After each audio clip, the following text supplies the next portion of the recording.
Mr. Tarantula, you hungry, Mr. Tarantula?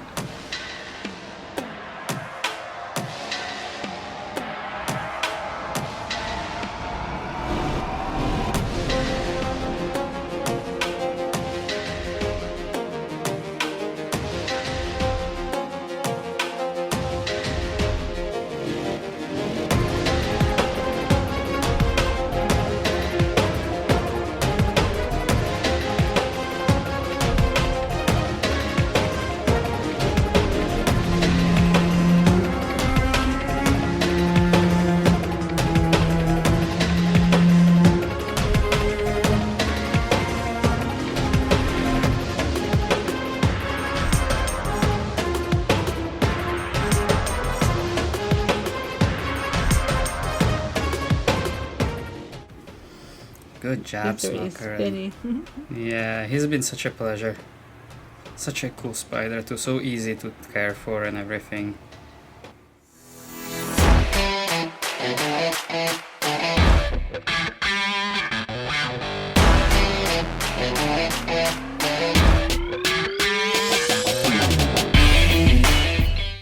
Hey, what's up guys, welcome to Spider Cafe, place for creepy crawly talk and macro photography.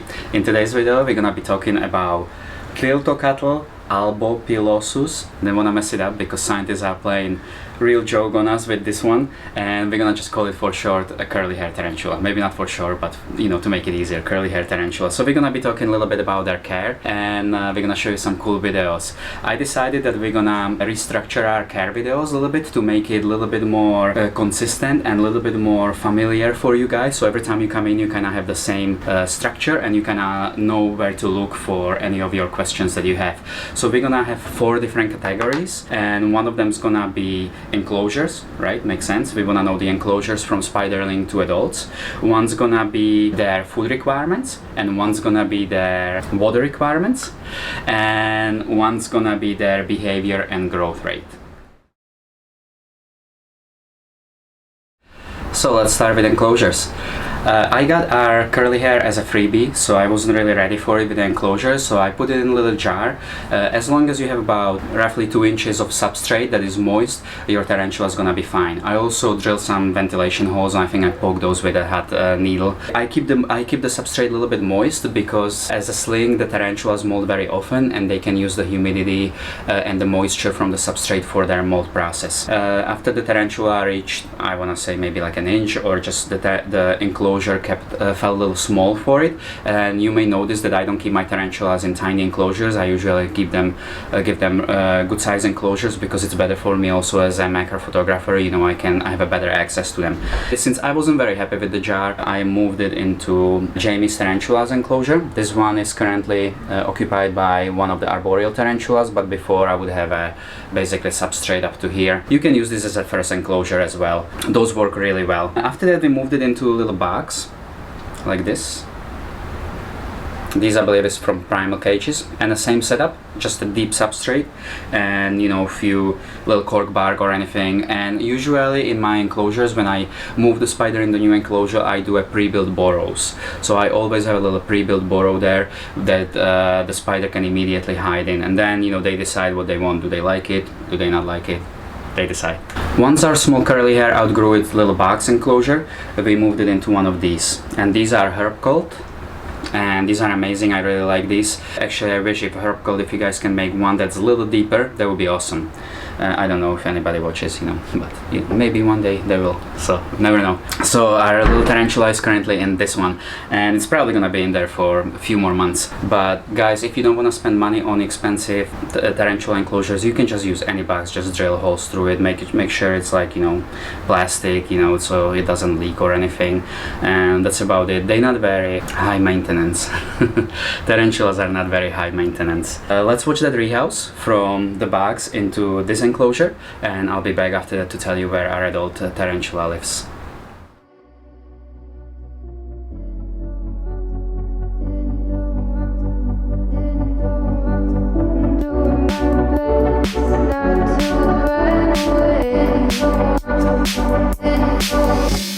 Sitting throwing rocks across the pavement, hoping it will cave in and swallow me whole. Wondering why my mind keeps on spinning.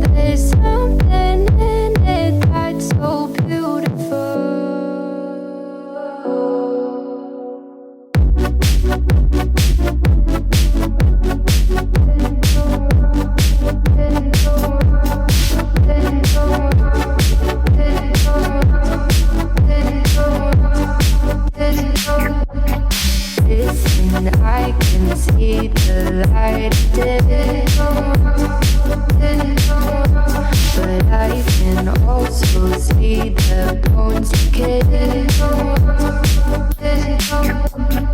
I don't know what else there is to say. I'm doing my best not to run away. Sitting throwing rocks across the pavement, hoping it'll cave in and swallow me whole. Wondering how the world keeps on spinning. We also have a large adult, I believe it's a female. I actually haven't had a chance to sex it yet, even though I got it already months ago, because she's very secretive. That one is living in the Exoterra enclosure that is modified. It's recommended that you remove the mesh lid, because the tarantula spores can get stuck in it and they can fall and rupture their abdomen, or they can get stuck. So I removed the mesh and I put a plastic there instead and drill a few holes in it. Our big curly hair tarantula is in it, has been in it since we got her, and seems pretty happy, just pretty secretive, so I don't have very much footage of her, but you know, what can you do? She's happy, I'm happy. When it unfolds, hard to see the light when everything is dying, waiting for the clear. Thankful I'm alive, but terrified of dying. But hey, I'm still here. Is it bad sometimes? I like it when I lose control. There's something in it that's so beautiful. Listen, I can see the light, but I can also see the bones decay. I don't know what else there is to say. I'm doing my best not to run away.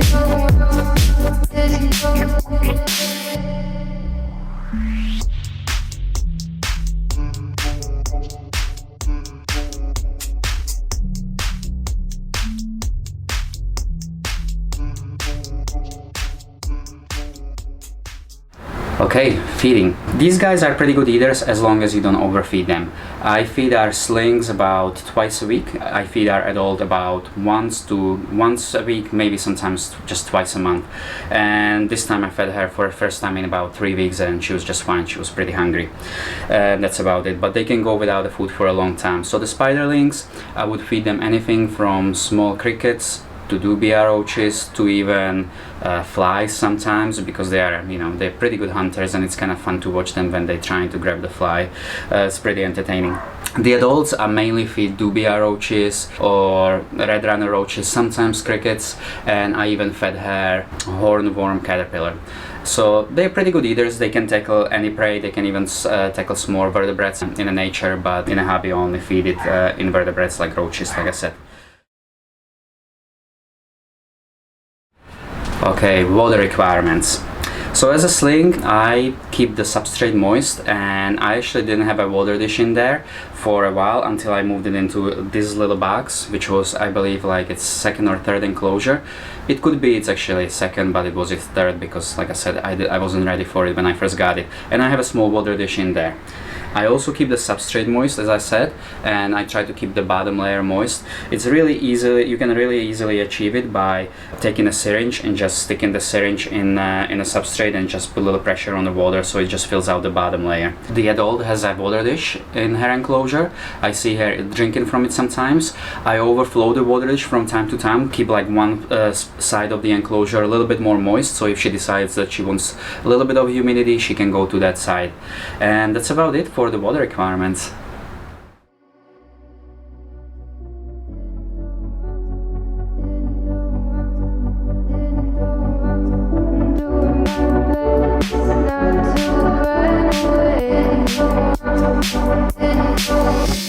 Sitting throwing rocks across the pavement, hoping it'll cave in and swallow me whole.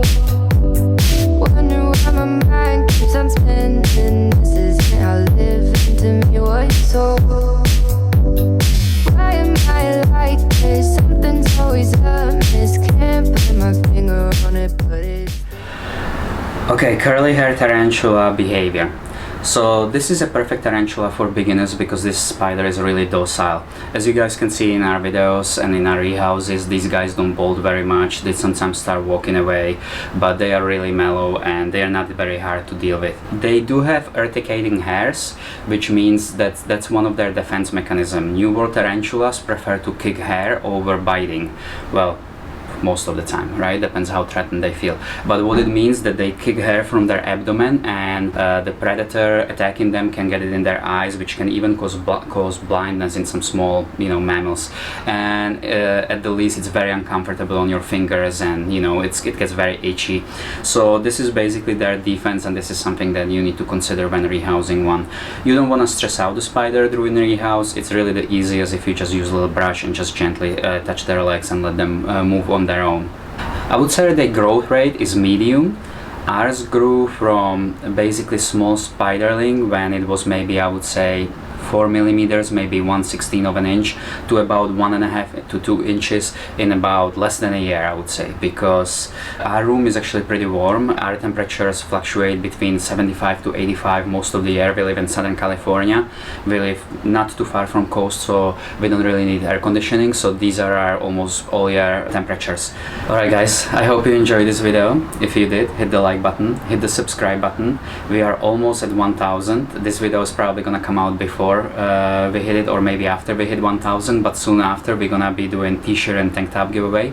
So this is one of our tank tops. You can get it on t-shirt or tank top at spidercafe.shop, and we'll be giving away 3 of these to our subscribers only, and it's bugs in famous movies. So here you can see Heteropoda David Bowie, Huntsman David Bowie, in movie that you probably recognize, some of you at least probably from my age group. If you like this video, hit also the notifications button, because I hear that's super important, and I will see you in the next one. Alright guys, ciao. Wait for it to subside, but my mind won't upside. Waiting for